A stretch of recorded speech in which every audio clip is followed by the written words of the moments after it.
Alright, what we're going to be working on next is negative angle identities. Okay, so I have the unit circle drawn here. Alright, so I have the common unit circle points 1, 0, 0, 1, negative 1, 0, and 0, negative 1.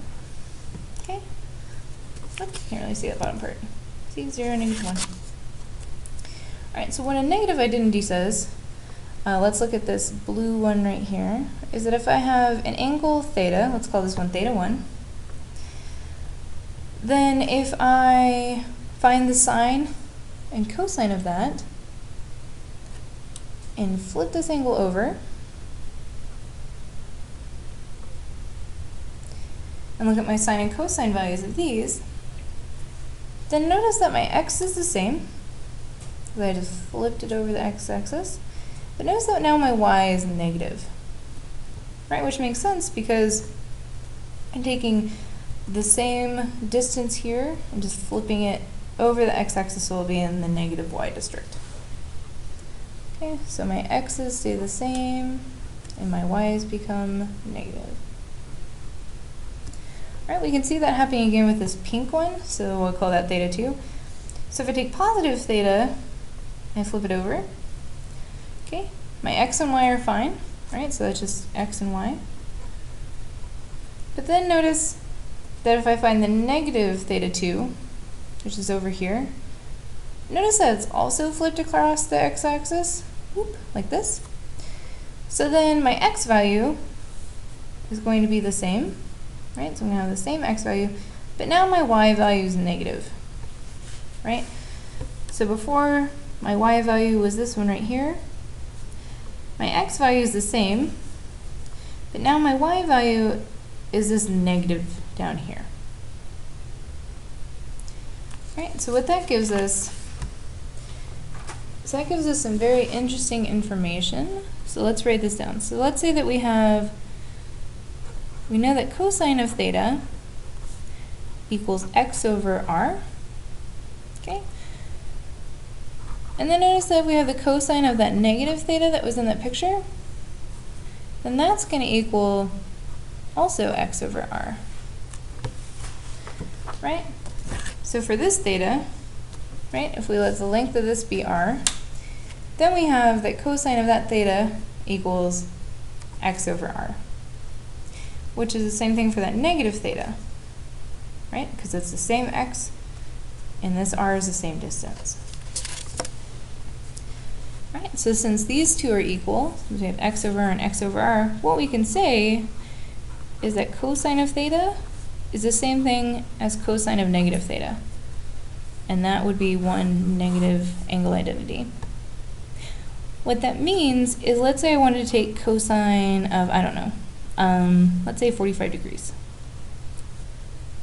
Right, so that would equal root 2 over 2, which would also be the same as cosine of negative 45 degrees. Okay, go ahead and check out your unit circle and make sure that you believe me that these two are equal. Okay, so what about sine? All right, well then sine of theta equals y over r. But if we take sine of negative theta, we get that that equals negative y over r. Right, so if we look at this, we have our r and we have our y. So if we look at this theta here, we get that sine of that theta is y over r. But if we take the sine of that negative theta, we get that it's negative y over r. Okay. So what I can do is that on this one, if I multiply it by negative 1 on both sides, so multiply both sides by negative 1, then I get that negative sine of theta equals negative y over r. Okay, well negative y over r is the same as sine of negative theta, so those two are equal now. Okay, this breaks down into the relationship that negative sine of theta equals sine of negative theta. Okay, so let's use 45 degrees again as an example. So if I take sine of 45 degrees. Right, so sine of 45 degrees is root 2 over 2.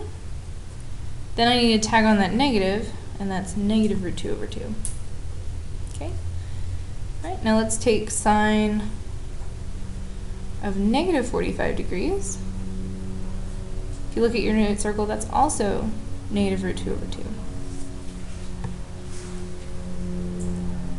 Okay. These also work for the other trig functions. So for example, the same rule holds for tangent. So for example, negative tan of theta equals tan of negative theta. Right. There are similar ones for secant, cosecant, cotangent. We're not going to be using those a whole lot this term. These ones have got to be the most useful when you are dealing with verifying and simplifying trig functions. Okay, so let's go ahead and use those.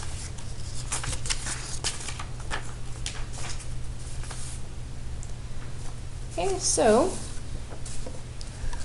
let's say that we are asked on this top one to simplify secant squared minus theta. Oh, I just told you we weren't going to use those, and that's the first example. Of course it is.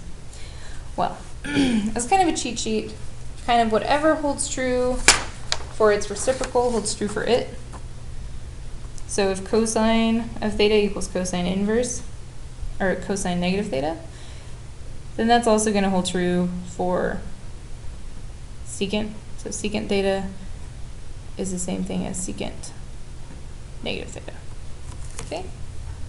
Similarly, for sine, holds true for the reciprocal. So negative cosecant of theta equals cosecant of negative theta. Right? And then of course you can kind of deduce the same for tangent. So negative cotangent of theta equals cotangent of negative theta. Okay, so write those down, have a good laugh that I messed up in a video, and we'll move on to this example. Alright, so like I said, secant squared negative theta, so I can rewrite this as negative secant squared, or I'm sorry, as just secant squared theta over cosecant squared theta. Alright, now I can rewrite these in terms of sine and cosine. So that's going to be 1 over cosine squared theta over 1 over sine squared theta. And that is going to give me 1 over cosine squared theta times, remember I can multiply by the reciprocal, sine squared theta, which is just sine squared over cosine squared, which is going to give me tan squared theta.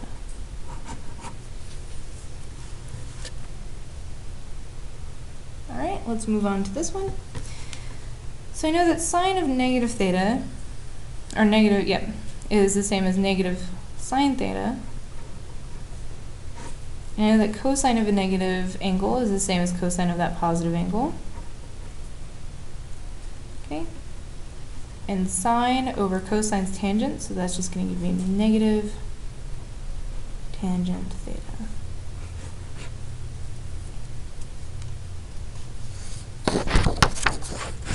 Okay, and just for fun, let's do this down here. Okay, so I have secant squared minus 1. Okay, so that is just going to be tan squared by the Pythagorean theorem. Right. Right, let's look at a couple more examples of how these negative angles help us out. So let's say that we were asked to find cosine of negative 7 pi over 4. Okay, so let's say that we didn't want to figure out where that was on our unit circle by going backwards.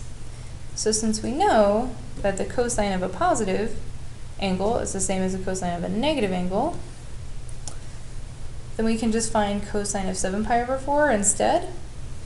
which is much easier. Similarly, we wanted to determine sine of negative 5 pi over 3, and we didn't want to look backwards. We could just find sine of 5 pi over 3 and multiply it by a negative. Okay. How about inverse functions? I haven't talked about those a whole lot.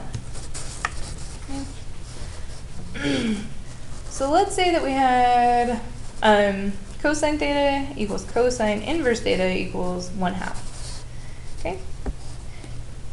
So we can solve for cosine of theta, which is easy. 1/2, we can just plug that in our calculator, and we would get 60 degrees.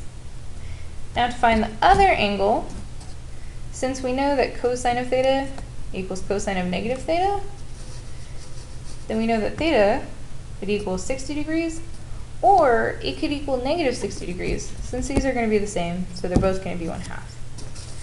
Alright, so it saves us a little bit of trouble on the long run. Okay, so the next video coming up is going to be reference angles.